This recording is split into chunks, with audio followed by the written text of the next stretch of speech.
আপনাকে স্যালারি দেওয়া হচ্ছে, বেতন পাচ্ছেন, এই 8 ঘন্টার চাকরির বিনিময়ে কিন্তু কিছু রোগও আপনার মধ্যে বাসা বাঁধতেছে। একটা ফিশার, একটা ফিস্টুলা এবং একটা পাইলস, এই টোটালি আলাদা 3টা রোগ।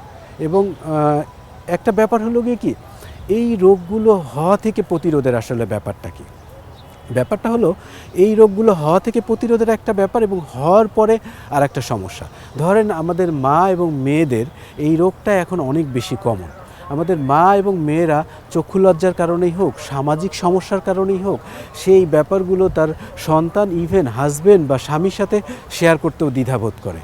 এর ফলশ্রুতিতে সে নিকটস্থ কোনো কোয়াক বা অপচিকিৎসা নিয়ে থাকে। আমি অনেক রোগী পেয়ে থাকি আমরা, যে অপচিকিৎসা নিয়ে ওই পায়খানার রাস্তা করসিভ কিছু দিয়ে পুড়িয়ে দেয়।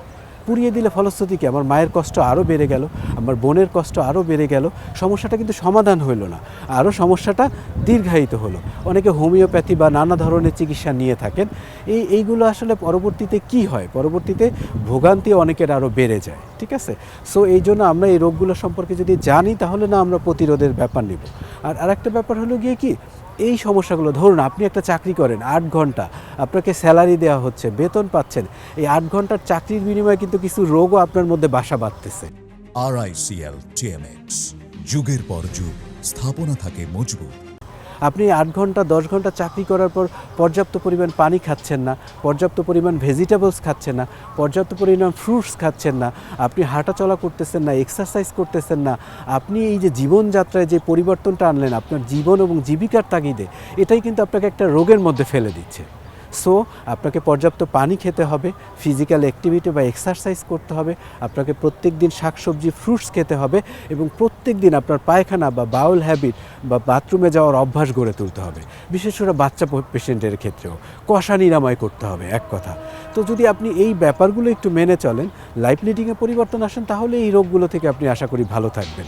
এইটা একটা ব্যাপার, প্রতিরোধের ব্যাপার। আর যদি এই রোগগুলো হয়ে যাওয়ার পর আপনার উত্তম ব্যাপারটা হলো গিয়ে আপনি নিকটস্থ ফিজিশিয়ান অথবা সার্জনের কাছে যাবেন এবং সার্জন আপনাকে পরীক্ষা নিরীক্ষা করে সিদ্ধান্ত নেবে যে আপনি কি পাইলস হয়েছে, পাইলসের অপর নাম হেমোরয়েড, পাইলস হয়েছে নাকি আপনার ফিশার হয়েছে নাকি আপনার ফিস্টুলা হয়েছে, এবং সেটার উপর ভিত্তি করে চিকিৎসা করবে।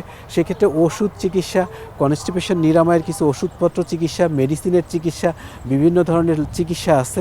এই চিকিৎসাগুলোও যেমন করা যায় এবং পরবর্তীতে যদি এই চিকিৎসাগুলো আশানুরূপ ফল না পাওয়া যায়, ক্ষেত্রবিশেষে অপারেশন বা সার্জারিরও প্রয়োজন হয়।